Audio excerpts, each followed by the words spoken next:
Hello everyone, তোমরা সকলে কেমন আছো?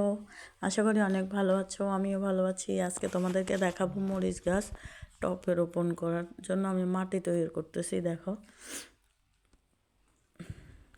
প্রথমে গোবর নিলাম, তারপরে ছাই নিলাম, মাটির সাথে একসাথে করে মিক্স করলাম, করে তারপর ব্যাগে পলিথিতে ভরতেছি। দেখো,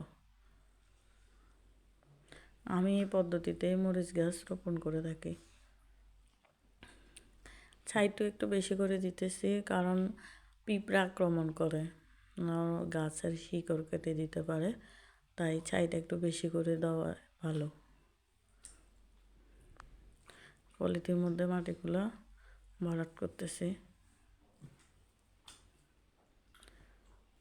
মাটিগুলো যতটা সম্ভব গুঁড়ো করে নিলে ভালো, তাহলে শিকড়গুলো দ্রুত পলিথিনের মধ্যে ছড়াবে। এটা ভর্তি করে নিলাম।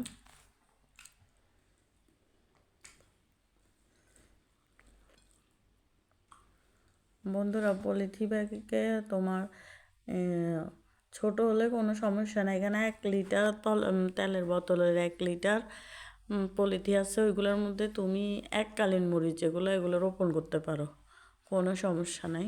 আমার এই দেখো, আমি চারা বসাইছি, ওই চারা থেকেই আমি গাছ রোপণ করতেছি। এগুলা সবুজ লম্বা লম্বা বাজারে যে পাওয়া যায় ওই মরিচগুলা।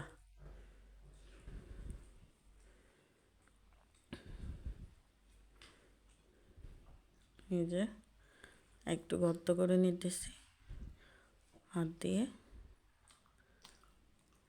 মরিচ গাছটা বসাইতেছি।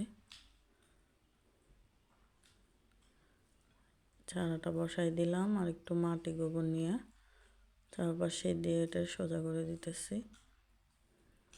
আমার গাছটা রোপণ করা হয়েছে। বন্ধুরা, তোমাদের যদি আমার ভিডিও একটুকু ভালো লাগে তাহলে আমার চ্যানেলটা সাবস্ক্রাইব করে দিও, লাইক শেয়ার করে দিও, অন্যকে দেখার সুযোগ করে দিও। দেখো গাছটা কতটা গ্রিন। তারপর এই যে আমার গাছ রোপণ করা হয়ে গেছে, এখন ছুরি দিয়ে এটা ছিদ্র করে দিতেছি, নাহলে পানি জমে আমার গাছটা মারা যাবে। এই যে ছুরি দিয়ে ছিদ্র করে দিতেছি। দেখো,